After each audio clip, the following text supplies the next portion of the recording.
Hey, what's up, everybody? Thank you for listening to Operation Agency Freedom, where we are bringing you top secret advice from the world's most badass digital agency owners. These amazing men and women are sharing their stories of how they have built 6, 7, and 8-figure digital agencies and how you can too. My name is Chris Martinez, CEO of Dude, where we help digital agencies by giving them the people and the processes so that they can scale profitably. And today I am joined by my friend, and I am so excited to have him on the show. And this is his very first podcast ever, Jim Pedicone from Design Pickle. What is up, Jim? Yo, not much, man. I mean, how you doing? It's good to see you. I'm doing good, man. I don't know if you can see, but I'm wearing my USA shirt today because the USA is playing Mexico at 5:30 Pacific. So nice. You know, Russ and Nico are actually on a plane right now to Mexico City. Oh, nice. I was just there for the first time 2 weeks ago with my girlfriend.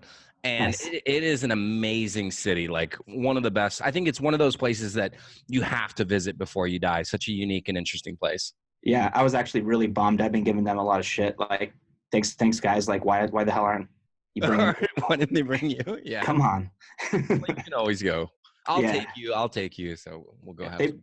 Thanks, man. Yeah. And they promised next time for sure. Okay, cool. It's kind of a last minute thing. Nice. But yeah, it's always a little awkward, when I'm here because I am in Mexico, and so I'm wearing my USA shirt, and it's a rivalry, but it never really gets out of hand.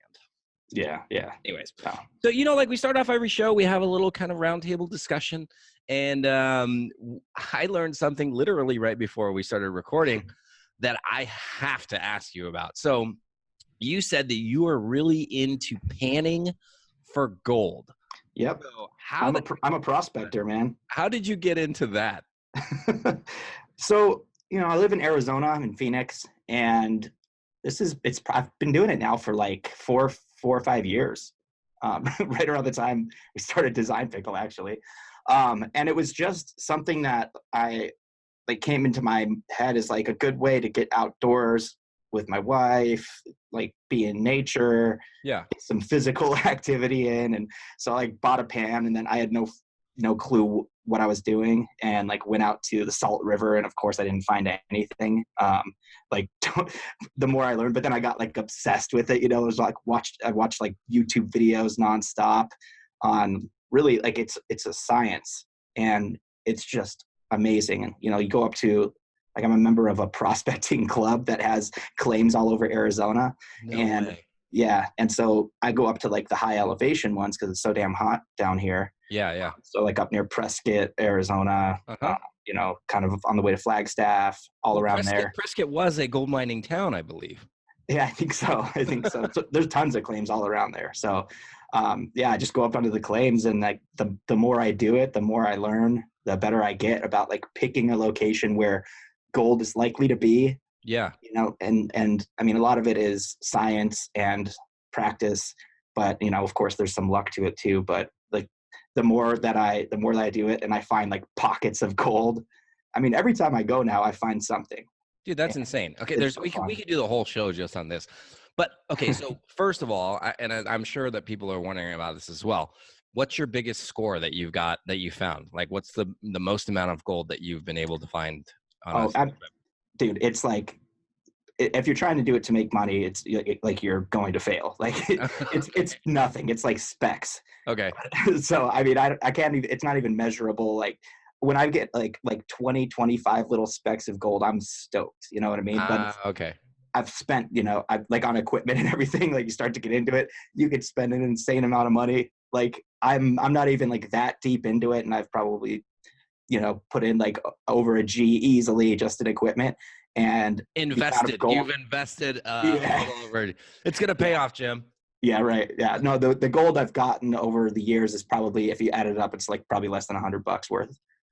Okay. So you just killed my dreams of becoming a prospector, dude. If you want to do it, you got to get backhoes and buy land and do the whole big thing. And I actually don't think I would enjoy that, doing it for a living. It's more just a fun hobby. Yeah. So it's a therapeutic thing that you do. And totally. Yeah. It's Zen. And my wife goes out with me. She likes to metal detect for nuggets. And that's perfect Zen moment for her. Just walking around, swinging the metal detector, walking along the riverbank, and I'm there digging, like getting all like the physical, stuff out because we sit in an office all week, so it's like a perfect weekend activity. This is great. So, from when it comes to the technique, really the only place I've ever seen it was at like Knott's Berry Farm, if you know where that is in Hmm. Anaheim. They had a little Yeah. thing and you pay, I don't know, and they give you the pan and you can pan for like fake gold, basically. Fool's gold, right? Yeah. Yeah, pyrite. Is there a special type of technique that you use that helps you to find gold better? Yes.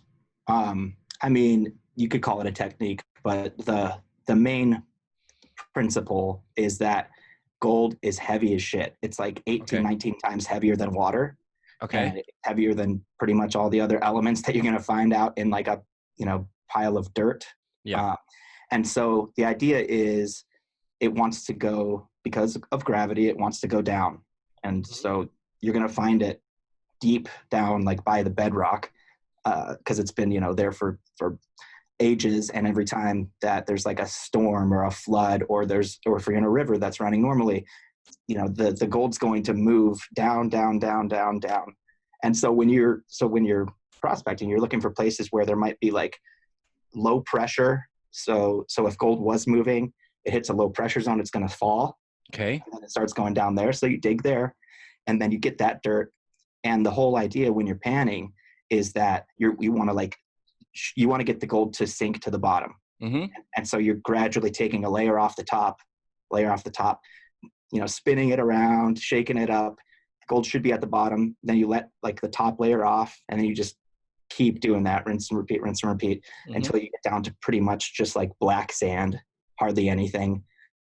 You can't even really see gold until the very end. And so you've got like this big little pile of black sand, iron, magnetite, whatever. And you have to, then that stuff's heavy. So you have to really kind of gently work that away to expose the gold. All right, cool. Last question about this. Let's say the next time you go out, you just find a monster golden nugget. What's the first thing that you do next? Oh, dude, I fucking jump. The first thing I do next is I jump and I scream. Like that's the dream right there. That's like hitting a hole in one, like the once in a lifetime thing. Yeah. So yeah, I would scream. I'd take a photo. I would force my wife to like hold on to it and tell her like, feel this. Like, can you feel something special in it? I do that now with like rocks and crystals and stuff. She's just like, where is it? Yeah. So great. Okay, cool. Well, let's get into the meat of this interview. And like I was saying, I'm very, very excited. And as I was telling you before the show, like Russ is like the front man of the band from what I see, and totally. I've talked to Russ a bunch too. He's like the front man, and I consider you to be like the drummer in the back who's keeping the tempo, right? You're like just always even tempered. Nothing seems to phase you. And it seems like the perfect balance that you guys have. And your story goes way back even before Design Pickle, because you guys met, was it in college or high school? Dude, summer school before freshman year of high school. So it's been over 22 years, like it'll be going on 23 years pretty soon here. Dude, that we've been friends. And it's just, we've always had this good, this good balance. In high school, like our senior year, Russ was the student body president in student government, and I was the senior class president. Yeah. And my first event was a winter formal, the prom in the wintertime, the holidays. Yeah. And so Russ and I kind of worked on that together, and we're driving around checking out venues, hotels, conference centers. And I was like, dude, this is boring. Like, I don't want to do the same thing that everybody does every year. Yeah. And so we got the idea of going to old Tucson studios, because we went to high school in Tucson, Arizona. Okay. And old Tucson studios is where they used to film all the Westerns and stuff. And now it's like it's a little tourist place, but it's fun. It's really fun to go to. So we went over there, and they had this huge ass like barn where they told us they filmed like the Blue Shadows scene in the Three Amigos movie, which is so good. Yeah. It's like one of my ultimate top favorites. But so I was like stoked about that as it was. And so we were able to rent out this huge place. They staffed it, they catered it. It was awesome. So we had like a Old West themed event. I rented a mariachi outfit, like a costume, and so I went as a mariachi. That's great. and it was like the biggest, sold out event. The last minute, all these kids were crying because we sold out, and the school was like, we can't turn them away. So we had to emergency order in like portable bathrooms and like tents and stuff just to accommodate everybody. Nice. Yeah, so that was like a lot of fun. We had a great time in high school, student government, and then we both went to Arizona State University. And my junior year, I actually got involved with the student government there as a concert series director. And so I would throw concerts on campus, like weekly local bands, and then 2 big concerts each year. Had a nice budget for that. Brought Jizza from the Wu-Tang Clan, NoFX, Alkaline Trio, like did a rap show that was excellent. And then the punk show the next year, half of the year. And then my senior year, I got elected as vice president, and the first person I called was Russ to like take over concerts, because if I know anybody that could do a kick-ass job, it was him. And of course he did. And that was like the background. We had always worked well together, and right out of college, he started an agency, and I went off to Navajo Reservation in Northeast Arizona for a year to volunteered for a little Catholic school. I didn't want to get a real job. I just wanted to figure out my next move and do something that felt good. And then I went to Bosnia. I did my MBA through the University of Delaware, but I did all of my studies in Sarajevo. Wow. I had a bunch of friends that grew up in Bosnia that came over during the war in the 90s, as refugees. Yeah. And so that's how I found out about this program the University of Delaware had with the U.S. government and the University of Sarajevo, like trying to stimulate, capitalism and democratic business principles over there. So right. I was the only American, like natural born American in my class. The rest were Bosnian business professionals, and Delaware professors would fly over, teach the classes, and I had University of Sarajevo professors too. So it was crazy. Did they do the class in English? Yeah, it was all English. That makes it easier then. Yeah, for sure. So I did learn the language a little bit, though. I got pretty good at it. Nice. So then, Russ tells his story of how he had an agency and it was wasn't going well. So at what point did he come to you and say, "Hey, I got this crazy idea"? And what was your reaction? Yeah. So it's funny because the month before he launched Design Pickle, I get an Instagram friend request from Design Pickle and a logo, and there was nothing in it, but I was like, hey, I like that little guy, a little character. And so I accepted it. I still didn't know it was Russ. And then all of a sudden I start getting emails, him announcing his new company, Design Pickle. I'm like, okay, that makes sense. Nice.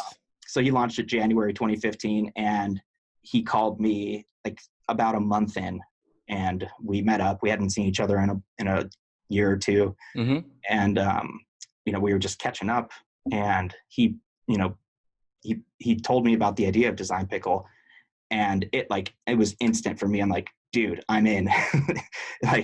There was no funding, no money, anything. So I had to figure out how to live without an income for a while.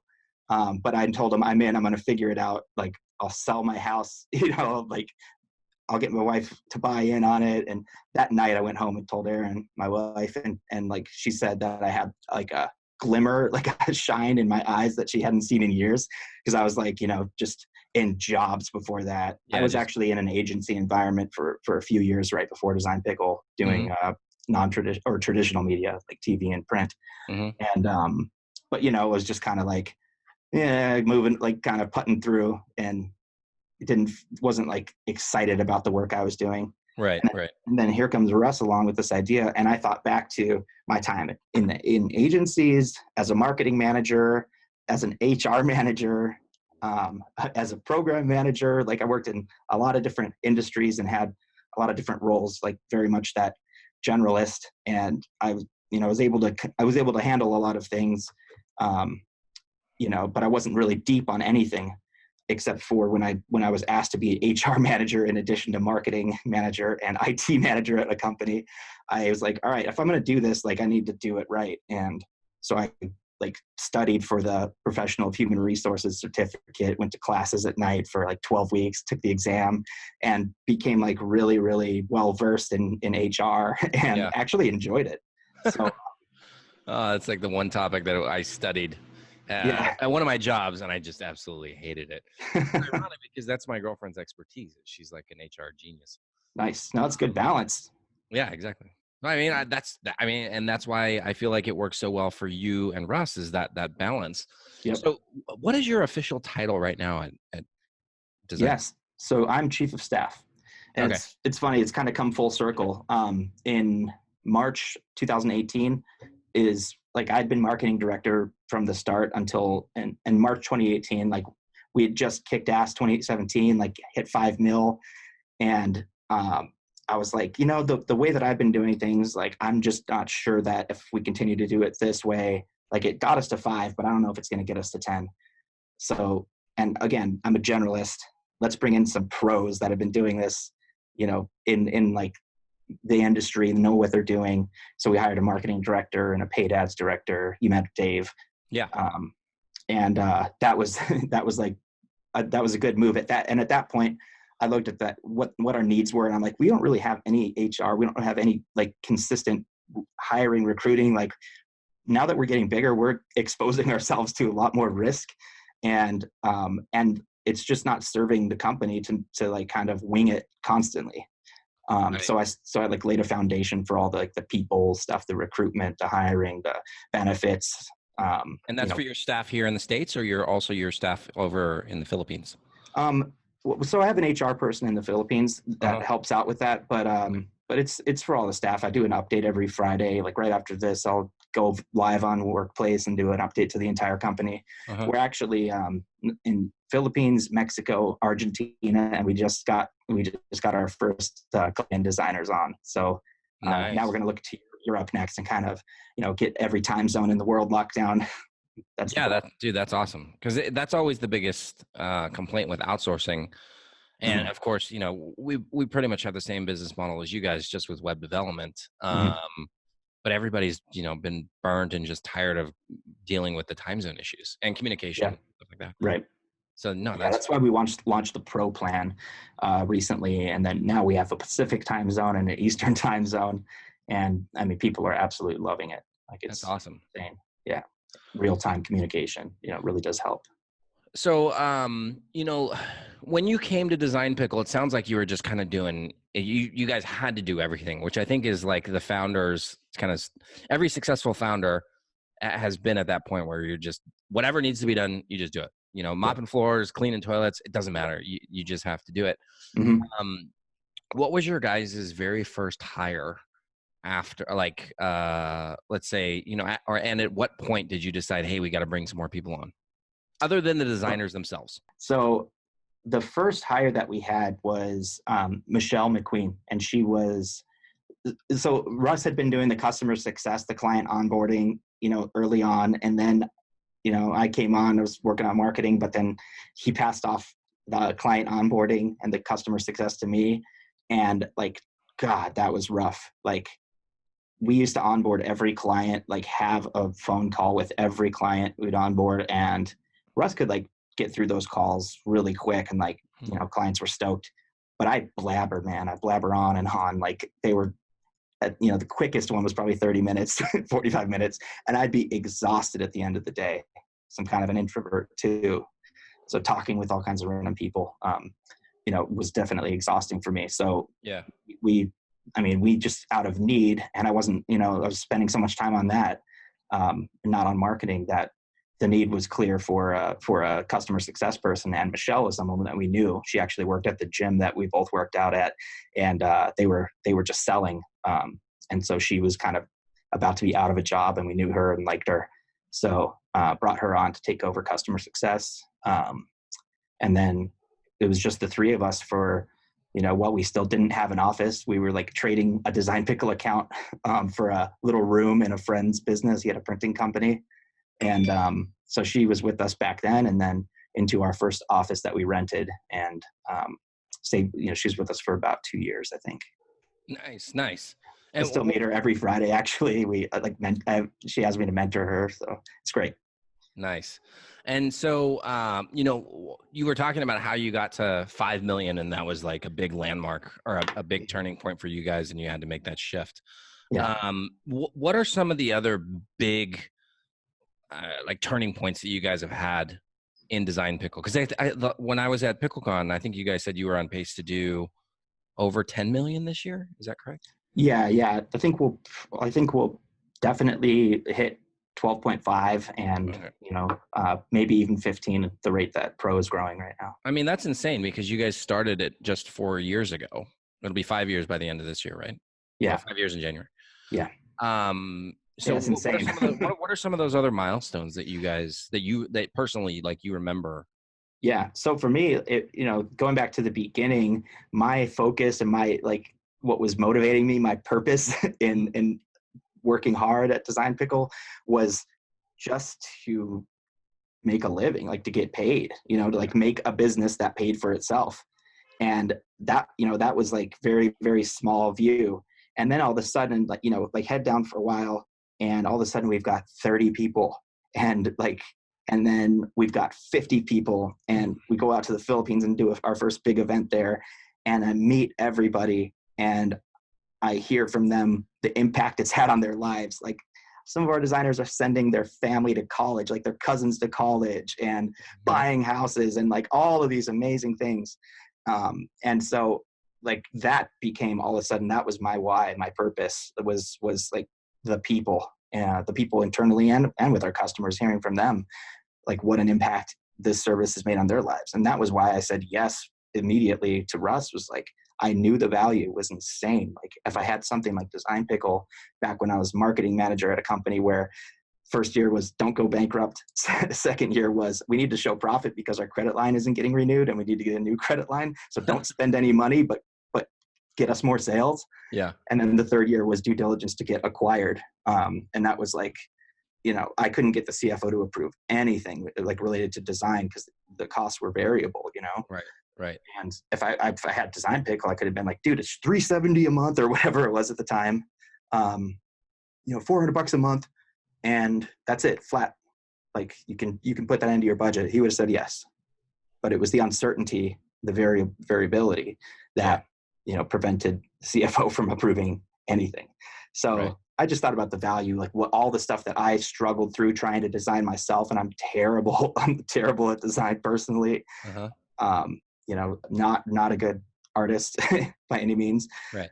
And so the value was crystal clear, and then it became like, it's so easy to sell Design Pickle because it's so obvious. It doesn't feel like you have to sell it. You just talk about it. Well, I mean, the price point obviously makes it like a no-brainer. And then I've seen we've used you guys before. We were a client. We're not right now. But I think what happened is we had somebody go out on maternity, and it was very sudden. And so we needed a solution. I'm like, Design Pickle, and it was great. Like, the designs that you guys produce are like insane. So it's like a no-brainer.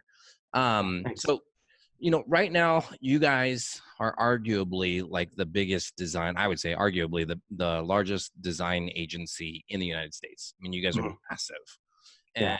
And the number of staff that you have now is what? It's got to be over 250, 300 people. Yeah. Close to 300. Yeah. Which is like insane. Yeah. So in many ways, you guys are a killer to the traditional design industry. I would argue that train has been rolling for a long time, and you guys just found a way to really like do it at scale.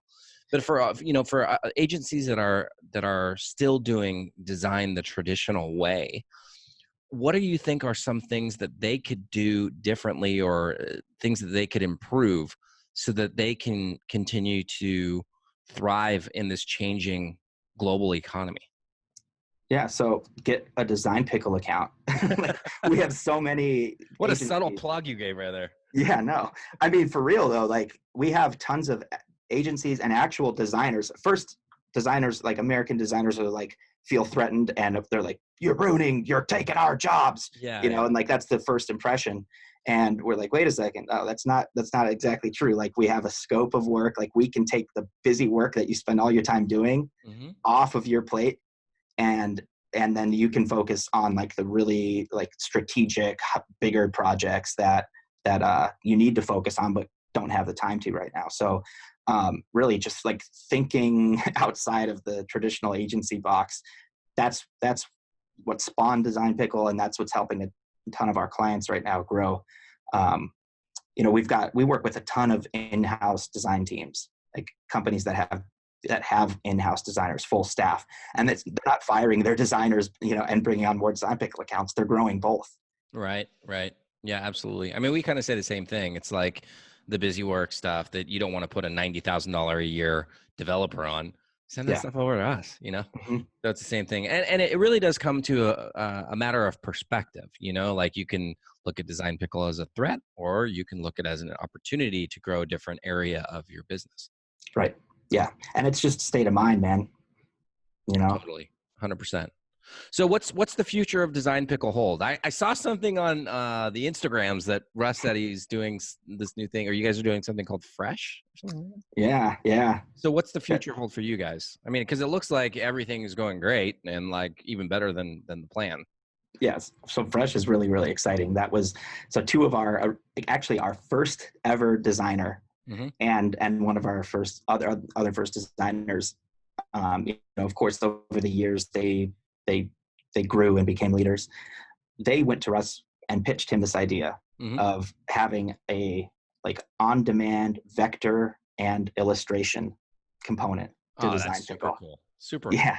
So we've got like we're prepping everything right now. We have over 10,000 designs already completed, and we're going to launch this next month. So you're going to hear all about it.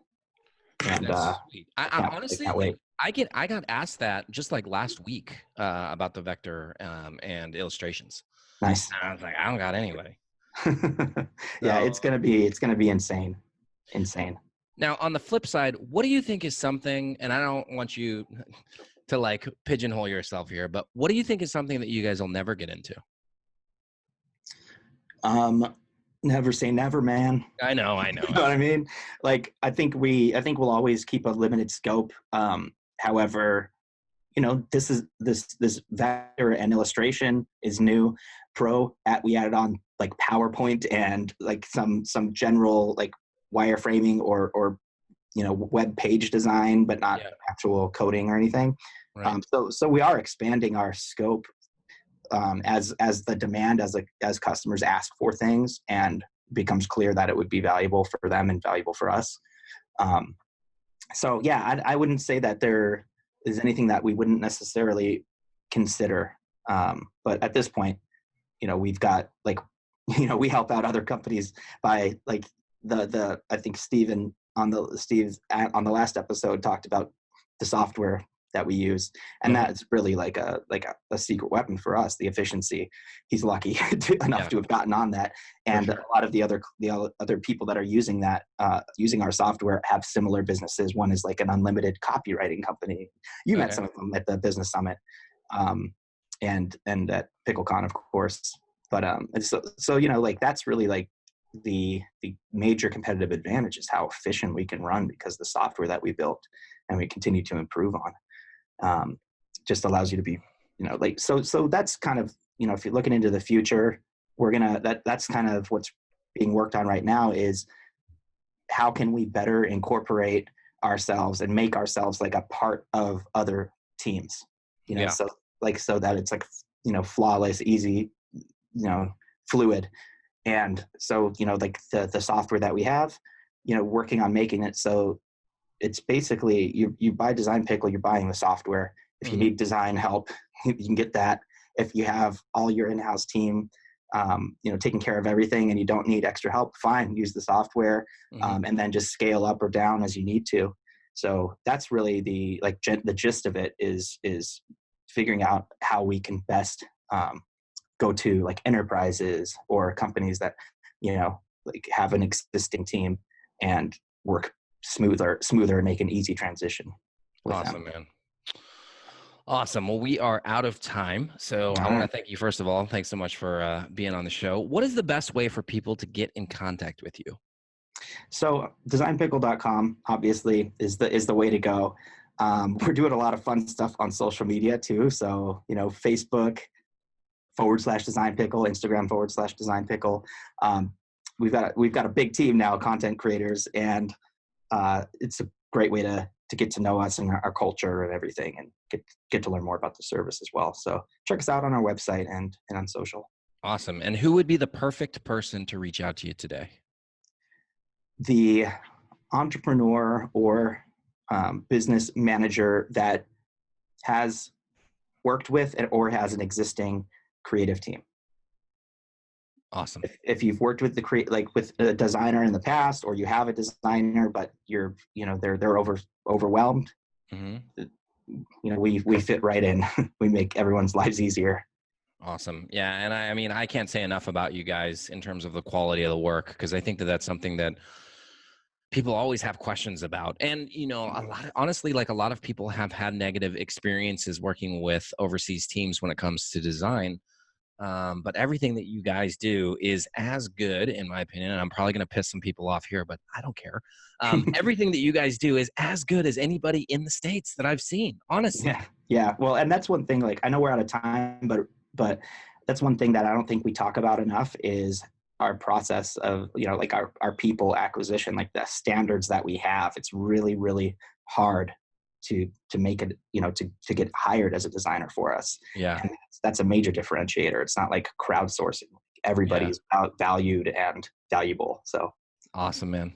All right. Well, to all of our listeners, thank you guys for tuning in today, and make sure you return next Thursday and every Thursday for the next episode of Operation Agency Freedom. Bye, guys. Thanks.